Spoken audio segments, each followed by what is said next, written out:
আসসালামু আলাইকুম বন্ধুরা, আশা করি সবাই সুস্থ আছেন। বন্ধুরা, আকাশে লাল প্রজাপতির মতো যে উড়ন্ত বস্তুগুলো ধেয়ে আসতে আপনারা দেখছেন, সেগুলো কোনো সাধারণ বস্তু নয়।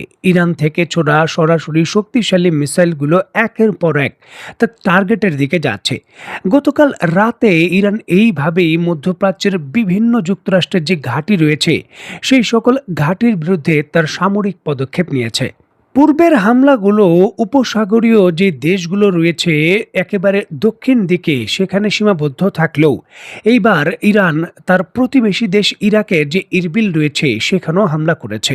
আপনারা নিশ্চয়ই জানেন, ইরবিলের ভেতর কুর্দি অধ্যুষিত এলাকায় যুক্তরাষ্ট্রের বিশাল একটি সামরিক ঘাঁটি রয়েছে এবং যুক্তরাষ্ট্র দীর্ঘদিন ধরেই সেই ইরবিলের ঘাঁটি থেকেই ইরানে পদাতিক হামলার যে প্রচেষ্টা বা তার দীর্ঘদিনের পরিকল্পনা এমনটা করছিল, এমনটা হলো ইরানের দাবি। আর সেই ইরবিলের যে প্রধান ঘাঁটি রয়েছে, এইবার প্রথমবারের মতো এই নতুন যুদ্ধ শুরু হওয়ার পর গতকাল রাতে ইরান সেই ইরবিলের ভেতর হামলা করেছে। ইরানের আইআরজিসির পক্ষ থেকে যেমনটা তাদের স্টেটমেন্টে দাবি করা হয়েছে, অপারেশন থান্ডার বোল্টের অংশ হিসাবে নতুন করে তারা ইরবিলে এই হামলা করেছে, যেখানে ক্ষয়ক্ষতির বিষয় হিসাবে তারা বলছে যে তাদের মিসাইলগুলো সুনির্দিষ্টভাবেই যুক্তরাষ্ট্রের এই হোস্টেল যে ঘাঁটি রয়েছে সেখানে হিট করতে পেরেছে। এছাড়াও ইরানের পক্ষ থেকে নিশ্চিত করা হয়েছে হামলার বিষয়টি সুনির্দিষ্টভাবে তারা পরিধি বৃদ্ধি করে জর্ডানের ঘাঁটিতে তারা শক্তিশালী হামলা করেছে। আন্তর্জাতিক সংবাদ মাধ্যমগুলো যেমনটা বলছে, ইরান তার কৌশলগত অংশ হিসাবে এখন ব্যালিস্টিক মিসাইলের ব্যবহার কম করছে। মানে শক্তিশালী পেলোড বা বড় আকারের যে ব্যালিস্টিক মিসাইল রয়েছে সেগুলো তারা এখন কম ব্যবহার করছে। মূলত যেই ধরনের ড্রোন রয়েছে, বিভিন্ন ধরনের লং রেঞ্জের ড্রোন, সেই ড্রোনগুলোকে ব্যবহার করছে। সামরিক বিশেষজ্ঞরা বলছেন যে ইরানের এই ক্ষেত্রে কৌশল হলো ব্যাপক পরিমাণে ড্রোন হামলা করে যুক্তরাষ্ট্রের যে আকাশ প্রতিরক্ষা ব্যবস্থার ইন্টারসেপ্টের মজুদ রয়েছে তা অনেকটা শেষ করে দেওয়া। পূর্ণাঙ্গ যুদ্ধ যখন শুরু হবে এবং বড় আকারে হামলা হবে, তখন যুক্তরাষ্ট্রের বিরুদ্ধে ইরান তার শক্তিশালী বড় মিসাইলগুলো ব্যবহার করবে। তবে এর পূর্বে ড্রোন হামলার মাধ্যমে ড্রোন হামলার প্রতিহতের যে চেষ্টা, সেখানে যুক্তরাষ্ট্রের ইন্টারসেপ্টগুলো শেষ করতে চায় ইরান। আর এই ক্ষেত্রে এখন ড্রোন হামলার উপর জোর দেওয়া হচ্ছে এবং ড্রোন হামলা করা হচ্ছে। দেখুন, ইরাকের ভেতর ইরবিলে ইরানের যে হামলা, সেটার সুনির্দিষ্ট যে প্রভাব সেটা কত বড় স্ক্রিনে নিশ্চয়ই আপনারা দেখতে পাচ্ছেন। দেখুন, যুক্তরাষ্ট্র এই নতুন করে হামলা এবং হামলার তীব্রতা বাড়ার কারণে আগামী 30শে সেপ্টেম্বরের মধ্যেই ইরাক থেকে তার সকল সেনা প্রত্যাহার করবে এমনটা ঘোষণা দিয়েছে। আর এটি ওই অঞ্চলের ভেতর, বিশেষ করে ইরানের যে প্রতিবেশী দেশের ভেতর যুক্তরাষ্ট্রের সেনা উপস্থিতি, এর একটি দীর্ঘ সময়ের যে ঝুঁকি সেটা শেষ হতে চলেছে। দেখুন, 2003 সালে আনুষ্ঠানিকভাবে ইরানের ভেতর সামরিক পদক্ষেপ নেওয়ার পর দীর্ঘ সময় ধরে যুক্তরাষ্ট্রের সেনা সদস্যরা ইরাকে উপস্থিত ছিলেন। আর অবশেষে ইরানের হামলার কারণে তা অবসান হতে চলল। দেখুন, ইরাকের ভৌগোলিক এবং কৌশলগত অবস্থান ইরানের একেবারে প্রতিবেশী দেশ, একেবারে কাছাকাছি। এই ধরনের ঘাঁটি কৌশলগত, বিশেষ করে ইরানে হামলার জন্য আর কোনো ভালো ঘাঁটি পাওয়ার বিষয়টা একেবারে দুষ্কর। আর ঠিক এমতো অবস্থায় যুক্তরাষ্ট্র এই ঘাঁটি থেকে সেনা সদস্যগুলো সরিয়ে নিচ্ছে। সামরিক বিশেষজ্ঞরা বলছেন যে যুক্তরাষ্ট্র যদিও বিষয়গুলো স্বীকার করছে না বা অন্যান্য দেশগুলো এই বিষয়গুলো স্বীকার করছে না, তবে নিশ্চিতভাবেই ইরানের যে প্রতিক্রিয়া তা অত্যন্ত শক্তিশালী ছিল, যার প্রতিক্রিয়া হিসাবে বা ঝুঁকি এড়াতেই জরুরি ভিত্তিতে ইরাকের যে মাটি রয়েছে সেখান থেকে একেবারে শেষ সৈন্য প্রত্যাহার করতে যাচ্ছে যুক্তরাষ্ট্র।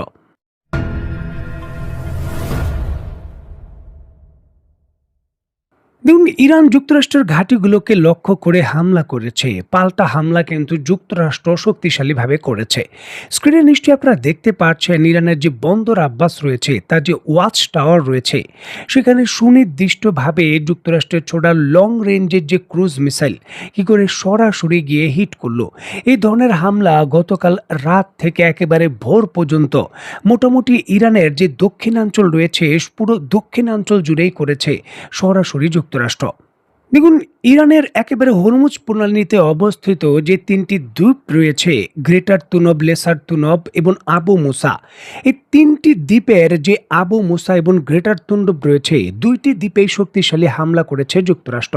এখানে অভিযোগ রয়েছে যে উপসাগরীয় দেশগুলোর যে ভূখণ্ড রয়েছে, তা ব্যবহার করে এই ধরনের হামলা হতে পারে। স্ক্রিনে নিশ্চয়ই আপনারা দেখতে পাচ্ছেন, যুক্তরাষ্ট্র ইরানের বন্দরগুলোর বিরুদ্ধে যে অবরোধ ঘোষণা করেছে, তার অংশ হিসাবেই ইরানের বন্দরগামী একটি জাহাজের ভেতর সরাসরি তারা তাদের যে F-18 হর্নেট রয়েছে, সেই বিমান থেকে যে মেশিন গানের গুলি রয়েছে, তা ইঞ্জিন রুমকে রক্ষা করে কিন্তু সেখানে নিক্ষেপ করা হচ্ছে। এবং শেষ পর্যন্ত হেল ফায়ারের মিসাইল ব্যবহার করে ইরানগামী এই জাহাজটিকে সরাসরি প্রতিবন্ধকতা তৈরি করার জন্য যুক্তরাষ্ট্র সবথেকে বড় পদক্ষেপ নিয়েছে। দেখুন, যদিও যুক্তরাষ্ট্র, ইসরায়েল এবং অন্যান্য পক্ষ তাদের ক্ষয়ক্ষতির বিষয়ে কিছুটা গোপনীয়তা রাখে এবং ক্ষয়ক্ষতির তথ্য প্রকাশ করে না, তবে এই ক্ষেত্রে ইরানের বিষয়টা যেন ভিন্ন। দেখুন, ইরান সরাসরি তার ক্ষয়ক্ষতির তথ্যগুলো প্রকাশ করছে। ইরানের স্বাস্থ্য মন্ত্রণালয় নিশ্চিত করেছে, নতুন করে শুরু হওয়া যুক্তরাষ্ট্রের এই হামলায় এখন পর্যন্ত ইরানের ভেতর অন্তত ৩৫ জন নিহত হয়েছেন এবং আহতের সংখ্যা অন্তত পক্ষে ৩০০-র বেশি। এবং ইরানের বিভিন্ন ধরনের অবকাঠামোতে যুক্তরাষ্ট্রের এই শক্তিশালী হামলায় বেসামরিক ক্ষয়ক্ষতির বিষয়টা যে বৃদ্ধি পাচ্ছে, সেটা পরিষ্কারভাবে ইঙ্গিত দিচ্ছে ইরানের কর্তৃপক্ষ।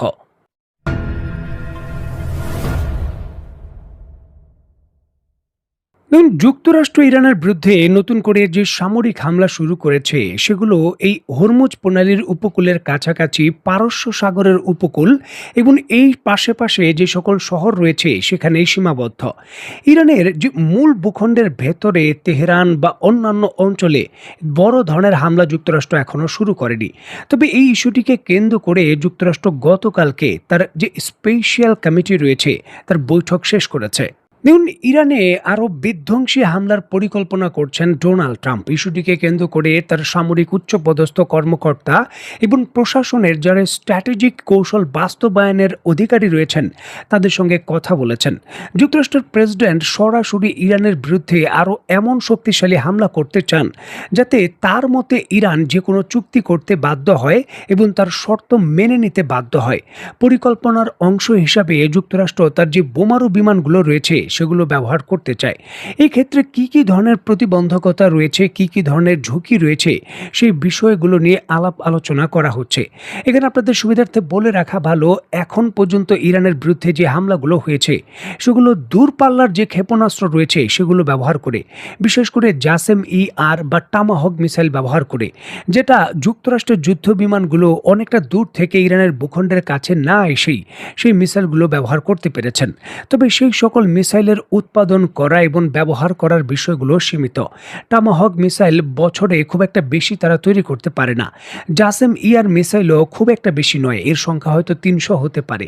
সুতরাং এই ধরনের অত্যন্ত ব্যয়বহুল এবং ক্রিটিক্যাল অস্ত্র ব্যবহার করে দীর্ঘদিন যুদ্ধ চালিয়ে যাওয়া সম্ভব নয়। এখানে অবশ্যই যুদ্ধ বিমানগুলোকে ইরানে প্রবেশ করে যে গ্র্যাভিটি বোমা রয়েছে সেগুলো ব্যবহার করতে হবে। যুক্তরাষ্ট্র এখন তার এই গ্র্যাভিটি বোমা তাদের যুদ্ধ বিমান দিয়ে ব্যবহার করতে চায়।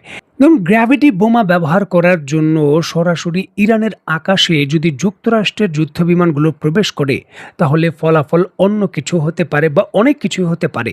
দেখার বিষয়ে যুক্তরাষ্ট্র এই বড় ধরনের ঝুঁকি নিয়ে লং রেঞ্জের মিসাইলের পরিবর্তে তারা এই গাইডেড বোমা ব্যবহার শুরু করে কিনা, দেখার বিষয়। তো বন্ধুরা, আজকের মতো বিদায়। নতুন কোনো ভিডিও নিয়ে আবার দেখা হবে। সে পর্যন্ত সবাই ভালো থাকবেন, সুস্থ থাকবেন এবং বাংলাদেশকে ভালোবাসবেন। আল্লাহ হাফেজ।